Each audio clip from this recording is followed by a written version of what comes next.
Good morning, crime community. I'm going to read out another chapter of Poisoner in Chief. It's called Feller Jumps. Glass shattered high above 7th Avenue in Manhattan before dawn on a cold November morning. Seconds later, a body hit the sidewalk. Jimmy, the doorman at Statler Hotel, was momentarily stunned. Then he turned and ran into the lobby hotel. "We got a jumper," he shouted. "We got a jumper." "Where?" the night manager asked him. "Out front in the sidewalk." A small crowd had already gathered around the body when the night manager arrived. Others rushed over from Pennsylvania Station across the street. The victim, clad only in underwear, had landed on his back. Blood was gushing from his eyes, nose, and ears, but he was still alive. For a moment, he seemed to try to speak. "It's okay, buddy. We've called for help," the night manager told him. "Just hold on. You'll be okay." The night manager knew those words were untrue. He wiped blood from the dying man's face and was grateful when a priest appeared carrying a Bible. Two police officers followed close behind. "Jumper?" one of them asked. "I guess," the night manager replied. Later recalled that an ambulance was arriving. The victim raised his head slightly, his lips moving. His eyes was wide with desperation. "He wanted to tell me something. I leaned down closer to listen, but he took a deep breath and died." The night manager peered up through the darkness of the hulking hotel. In a few moments, he picked out a curtain flapping through an open window. It turned out to be room 1018A. Two names were on the registration card: Frank Olson and Robert Lashbrook. Police officers entered the room 1018A with guns drawn. They saw no one. The window was open. They brushed open the door to the bathroom and found Lashbrook sitting on the toilet, heads in hands. "He had been sleeping," he said, "and then I heard a noise, and then I woke up."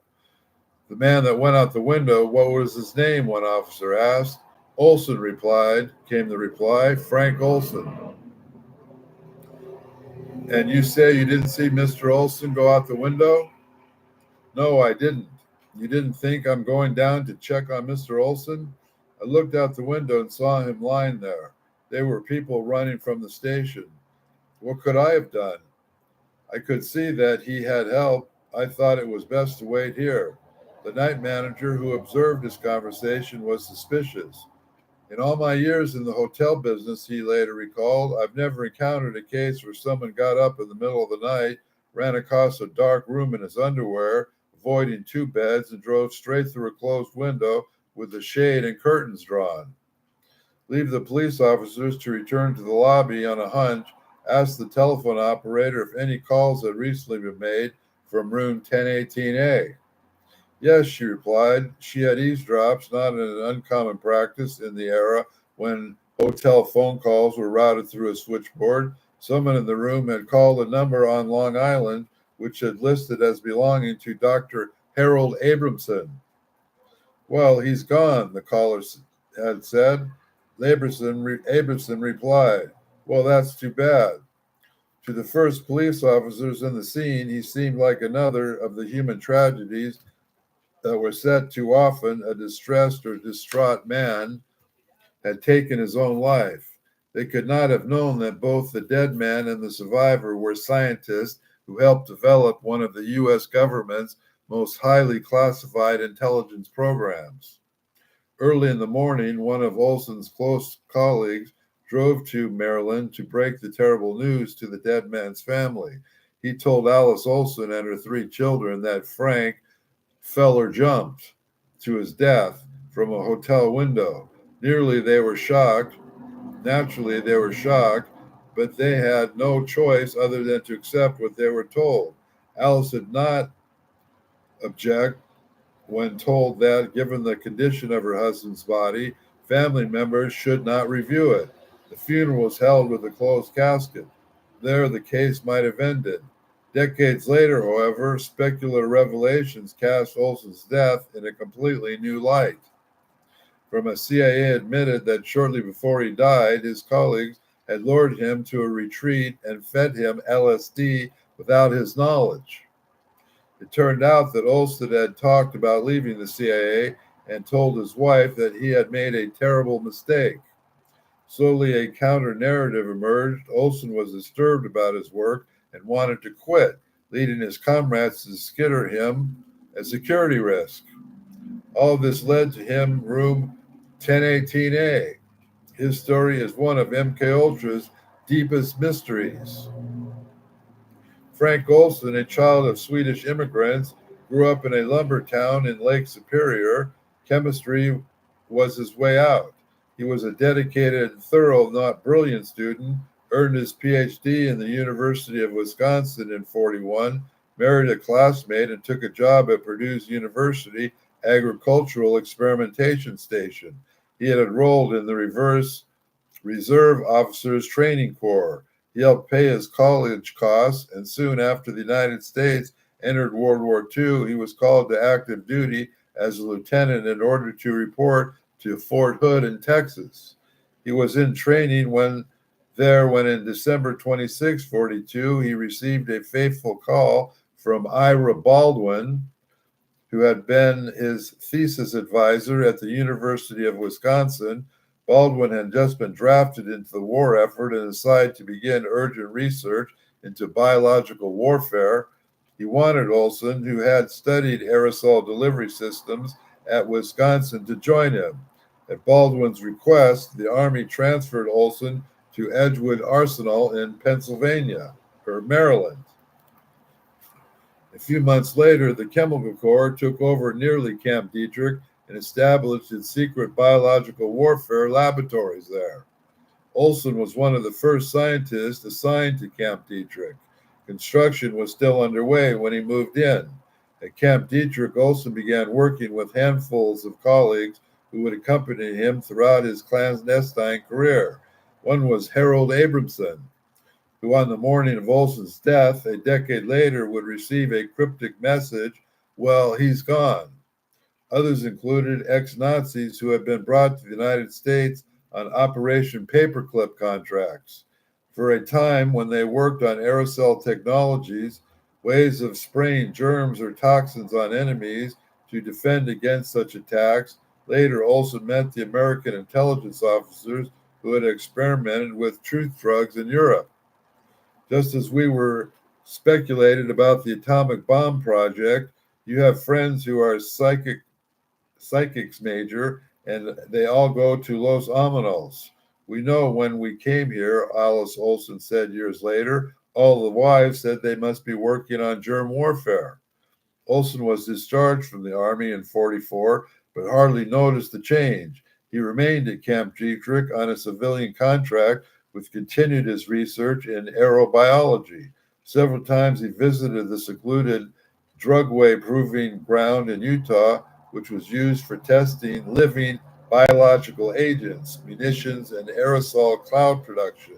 He co-authored a 220-page study entitled Experimental Airborne Infections that described experiments with airborne clouds, highly infectious agents. And in 49, he was one of several scientists at Camp Detrick who traveled to the Caribbean island of Antigua for Operation Harness, which tested the vulnerability of animals to toxic clouds. The next year, he was part of Operation Sea Spray, in which dust engineered to float like anthrax was released near San Francisco. He regularly traveled to Fort Terry, a secret army base in Plum Island off the east tip of Long Island, which was used to test toxins too deadly to be brought into the U.S. mainland. There was a period when senior Army and CIA officers were becoming deeply alarmed of what they feared was Soviet progress toward mastering forms of warfare based on microbes. Their alarms led to creation of the Special Operations Division. Rumors about its work spread through offices and laboratories. Olson learned it was over an evening game of cards with a colleague, John Schwab, who, unbeknownst to him, had been named the division's first chief. Schwab invited him to join. He accepted immediately. Within a year, Olson had become acting chief of the Special Operations Division. His job described was vague but tantalizing: collect data of interest to the division with particular emphasis on the mediocre biological aspects and coordinate his work with the other agencies conducting work on the similar or related nature. This meant the CIA. Olson's specialty was the airborne distribution of biological germs. According to one study, Dr. Olson had developed a range of lethal aerosols in handy-sized containers. They were disguised as shaving cream and insect repellents. They contained, among other agents, staph enteroxin, a crippling food poison, and evenly more deadly Venezuelan equine encephalitis, and most deadly of all, anthrax. Further weapons he was working on included a cigarette lighter, which gave out an almost instant lethal gas, a lipstick that would kill on contact with skin, and a neat pocket spray for asthma sufferers that induced pneumonia. By the time Olson stepped down as acting chief of Special Operations Division in early '53, complaining that pressures of the job aggravated his ulcers, he had joined the CIA. He stayed with the Special Operations Division, which was officially part of the Army but functioned as a CIA research station hidden within a military base. There he came to know the men he would soon be running the MK including Sidney Gottlieb and his deputy, Richard Lashbrook. In his laboratory at Camp Dietrich, Olson directed experiments that involved gassing or poisoning laboratory animals. These experiments disturbed him. He came to work in the evening and see piles of dead monkeys. His son Eric later recalled, "This is messes with you." He wasn't the right guy for that. Olson also saw human beings suffer. Although not a torturer himself, he observed and monitored torture sessions in several countries, in CIA houses in Germany. According to one study, Olson witnessed horrific, brutal interrogations on a regular basis.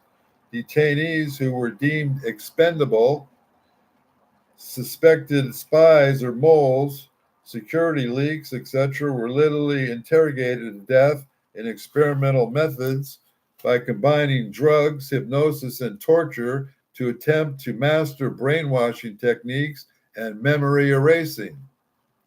As Thanksgiving approached in 1953, Olson received an invitation that would have puzzled anyone unaccustomed to CIA rituals. It was headlined Deep Creek Rendezvous.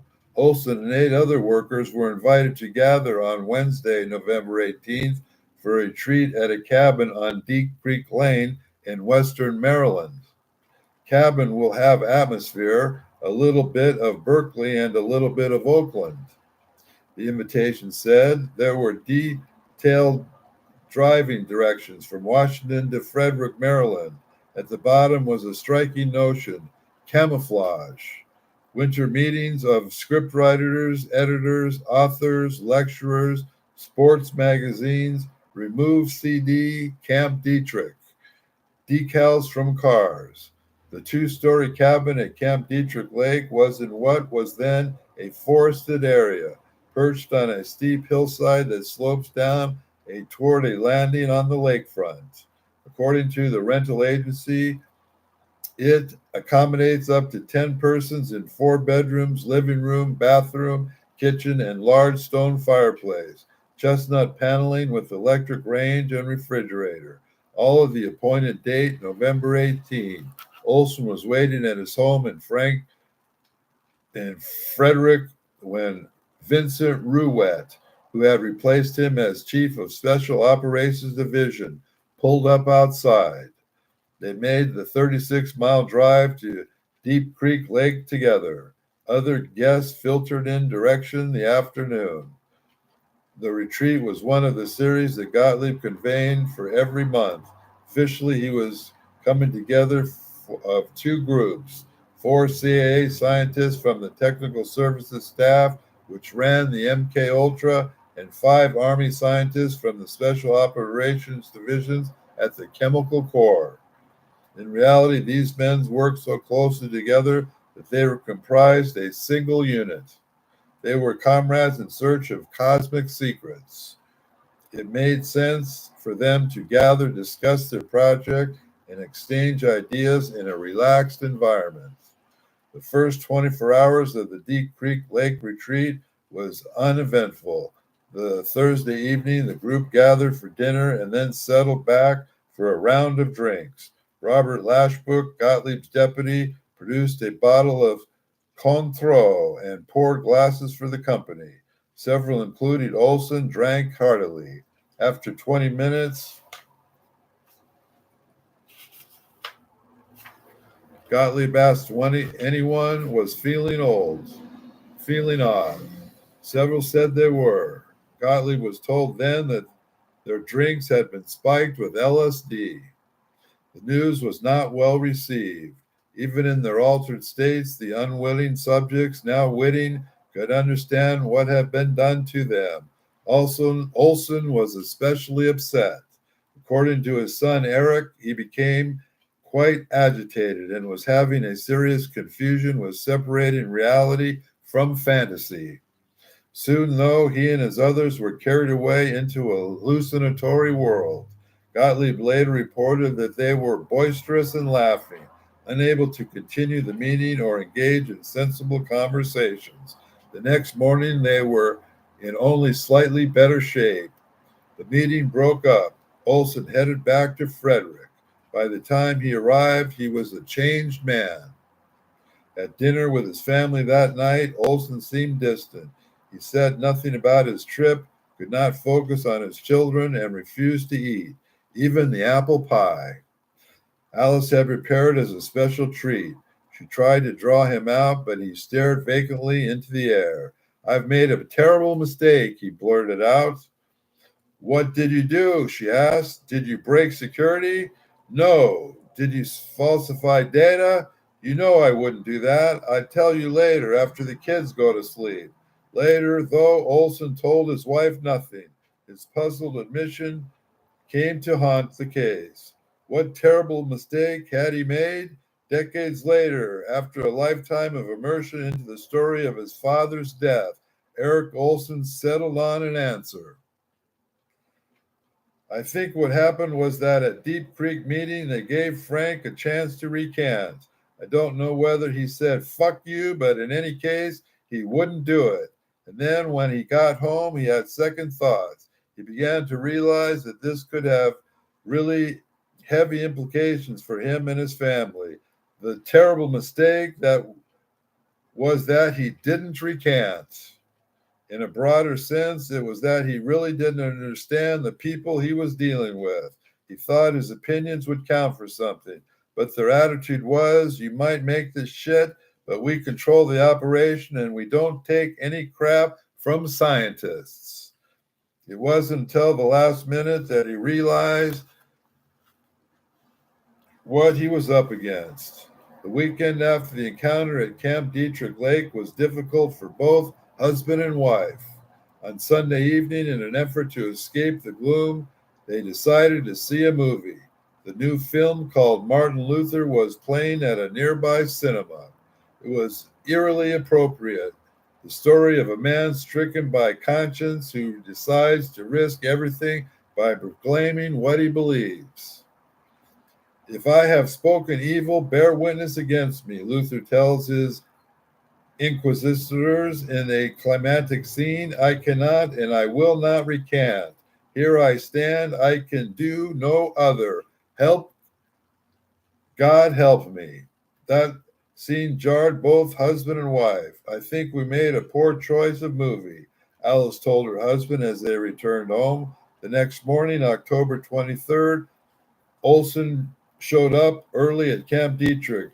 His boss, Vincent Wouet, arrived soon afterward. Neither was given in good shape. Most then 4 days had passed since they had been given LSD without their knowledge. Rootwet later recalled the most frightening experience I had ever had or hoped to have. His condition on that Monday was, by his own later assessment, what you might call marginal. Olson began pouring out his doubts and fears. He appeared to be agitated and asked me if I should fire him or he should quit. Rootwet later recalled I was taken aback by this and asked him what was wrong. He stated that, in his opinion, he had messed up the experiment and had not done well at meetings. Rootwet tried to calm him down. He worked was excellent and recognized as such. He assured his friendly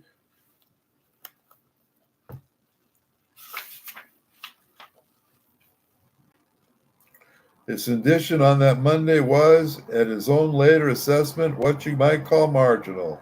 Olson began pouring out his doubts and fears. He appeared to be agitated. He asked me if I could fire him or he would quit.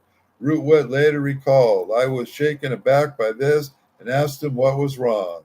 He stated that, in his opinion, he had messed up the experiment and had not done well at meetings. Rootwet tried to calm him down. His work was excellent, and he recognized as such. He assured his friend. Slowly, Olson was persuaded that resignation was too extreme a reaction. They parted on that hopeful note. When Rootwet arrived for work the next day, Olson was again waiting to see him. His symptoms had worsened. Rootwet later testified that Olson was disoriented, felt all mixed up, and he had done something wrong.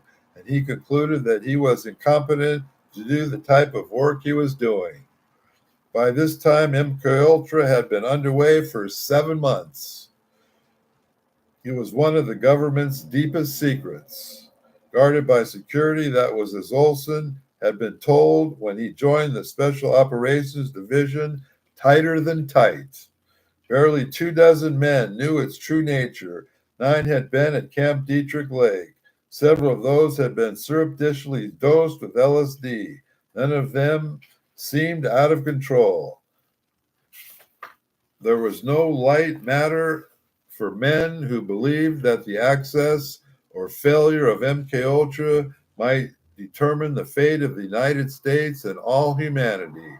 Olson had spent 10 years at Camp Dietrich and knew most, if not all, of the Special Operations Division secrets. He had repeatedly visited Germany. Slides and home movies he took during those trips placed him at the buildings that housed the CIA station in Frankfurt, and that was less than an hour's drive from the visit prison at Villa Schuster. Olson was also brought home pictures from Heidelberg and Berlin, where the U.S. military maintained clandestine interrogation centers. Besides Germany,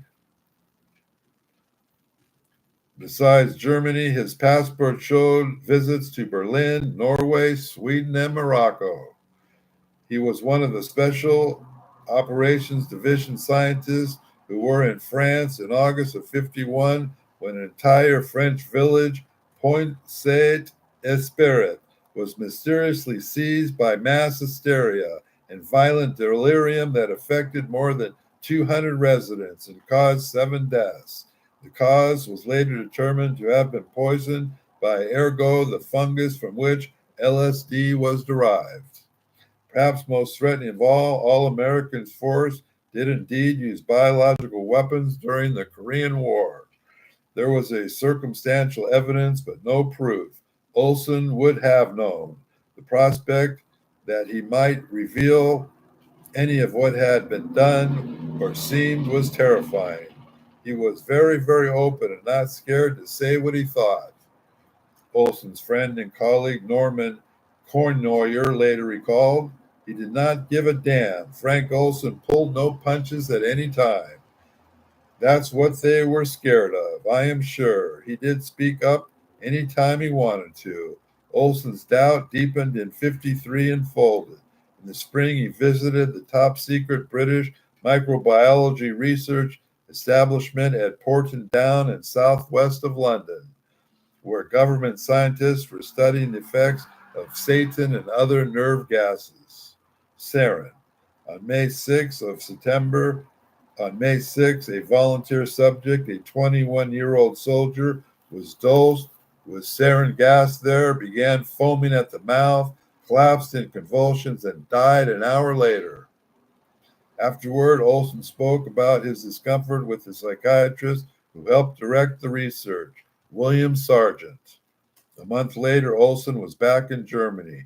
While he was there, according to research that was later classified, the suspected Soviet agent, codenamed Patient Number 2, was subjected to intense interrogation somewhere near Frankfurt. At that same time, according to a later reconstruction of his travels, Olson visited a CIA safe house near Stuttgart, where he saw men dying, often in agony, from weapons he had made. After stops in Scandinavia and Paris, he returned to Britain and visited William Sargent for a second time. Immediately after their meeting, Sargent wrote a report saying that Olson was deeply disturbed over what he had seen in CIA safe houses in Germany and displayed symptoms of not wanting to keep secret what he had witnessed. He sent his report to superiors with the understanding that they would forward it to the CIA. There was no question of not doing that. Sargent said years later, we and the Americans were joined at the hip in such matters. There were common interests to protect.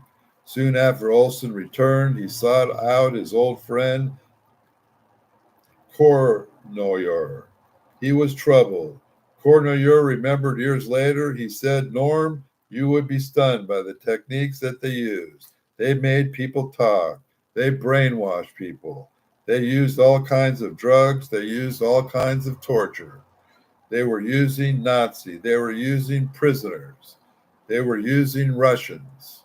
And they didn't care whether they got out of that or not.